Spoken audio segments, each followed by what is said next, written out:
করবে, অন্যের প্রশ্নের জবাব দিতে শুরু করবে, তখনই তো শান্তিভঙ্গ হবে। তখন সর্বপ্রথম তোমার নিজের শান্তিভঙ্গ হবে। সত্যি বলতে এই গল্পটা শেষ পর্যন্ত শোনানোর কোনো প্রয়োজন নেই, কারণ এটা কোনো আর্টিফিশিয়াল গল্প নয়। এটা বাস্তবে আমাদের গল্প, তোমার গল্প, আমার গল্প।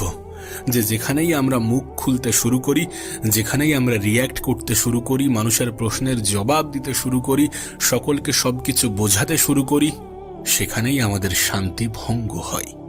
কিন্তু যদি আমরা চুপ থেকে নিজের কাজে গুরুত্ব দিই, নিজের কাজে মন দিই, তাহলে দেখা যাবে সময়ই আমাদের হয়ে উত্তর দিয়ে দিয়েছে, সময়ই আমাদের হয়ে শিক্ষা দিয়ে দিয়েছে। কারণ সময় আসতে খুব বেশি সময় লাগে না, যখন আমরা নিজেরা নিজেদের উপরে কাজ করি, গোপনে নিজেকে তৈরি করি। জীবনে কখনো কখনো হয়তোবা আমাদের মনে হয় যে আমাদের স্বপ্ন কখনো পূরণ হবে না, আমরা জীবনে কখনো আমাদের লক্ষ্য অ্যাচিভ করতে পারবো না, কিন্তু সেই সময়ে নিজেকে শান্ত রাখাটা প্রয়োজন।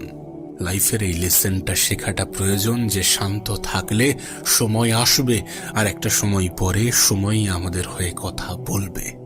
জীবনের যে কোনো পরিস্থিতি, যে কোনো মুহূর্তে নিজের উপরে বিশ্বাসটা বজায় রাখতে হবে যে আমার সময় আসবে, আমি পারবো, আমি করে দেখাবো।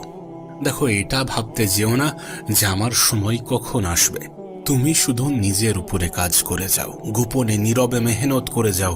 তুমি হয়তোবা শুনেছো, তোমাকে হয়তোবা বলা হয়েছে যে ধৈর্যের ফল মিষ্টি হয়, কিন্তু আমরা কেউই জানি না যে কতটা ধৈর্য ধরতে হবে, কতক্ষণ পর্যন্ত ধৈর্য ধরতে হবে সেটা সময়ই বলবে। কতক্ষণ পর্যন্ত ধৈর্য ধরতে হবে সেটা সময়ই বলে দেবে।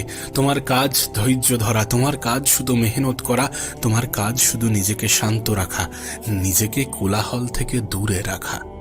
একটা কথা মনে রেখো, জীবনের সব সময়ই আপস ডাউন থাকবে। আমাদের জীবন কখনো একই সরল রেখায় চলে না। কখনো ভালো কিছু ঘটবে, কখনো খারাপ কিছু ঘটবে, কখনো আমাদের কাছে আমাদের জীবন সুন্দর মনে হবে, কখনো আমাদের কাছে আমাদের জীবন বিরক্তিকর মনে হবে। কিন্তু এটা প্রমাণ দেয় যে আমাদের জীবনে খারাপ সময়ের সমাপ্তিতে ভালো সময়ও আসবে, আর আসবে, নিশ্চয়ই আসবে। সময় তোমার হয়ে কথা বলবে, এমন একটা সময় আসবে যখন সময়ই তোমার হয়ে কথা বলবে, যখন তুমি শান্ত থেকে, নীরব থেকে নিজের উপরে কাজ করবে। খারাপ সময়ের সমাপ্তি ঘটবে, ঘটে, বাস্তবে এমনটাই হয়ে থাকে। আমরা হয়তো বা ভাবি যে আমাদের জীবনে মনে হয় আর কখনো ভালো কিছু ঘটবে না। যখন খারাপ সময় আসে, যখন নেগেটিভিটি আমাদেরকে ঘিরে ধরে, আমরা হয়তো বা ভাবি, আমরা হয়তো বা মনে করি যে আমাদের জীবনে হয়তো বা ভালো কিছু ঘটবে না। কিন্তু বিশ্বাস করো, এটা তোমার ভ্রান্ত ধারণা। দেখো, কখনো কখনো হয়তোবা মনে হবে যে আমি জীবনে কিছুই অর্জন করতে পারবো না। হয়তোবা মনে হবে যে আমার জীবনটা বেকার অতিক্রম হচ্ছে, আমার সাথে ভালো কিছু ঘটছে না, ভালো কিছু ঘটবেও না। সামনের মানুষটার জীবন এত সুন্দরভাবে কাটছে, তার জীবনে কোনো সমস্যা নেই, আমার জীবনেই যত সমস্যা। কখনো কখনো নিজেকে দুর্বল অনুভব হবে, কখনো কখনো নিজেকে ছোট অনুভব হবে। আসলে কি বলতো, আমাদের এটা মনে রাখা প্রয়োজন যে জীবন কোনো ডেস্টিনেশন নয়, বরং জীবন একটা যাত্রা। দেখো, প্রত্যেক দিন আমি কিছু অ্যাচিভ করে নিয়েছি, এটা আমাদের জীবন নয়। প্রত্যেক দিন আমি কি কি শিখছি, এটাই আমাদের জীবন। এটা কোনো ডেস্টিনেশন নয়, বরং জীবনের ডেস্টিনেশন হচ্ছে মৃত্যু। যদি আমরা মারা যাই, যেদিন আমরা মারা যাব, সেদিন আমরা আমাদের ডেস্টিনেশনে পৌঁছে যাব। তাই জীবন থেকে কিছু শেখার চেষ্টা করো, প্রত্যেক দিন কিছু না কিছু শেখার চেষ্টা করো।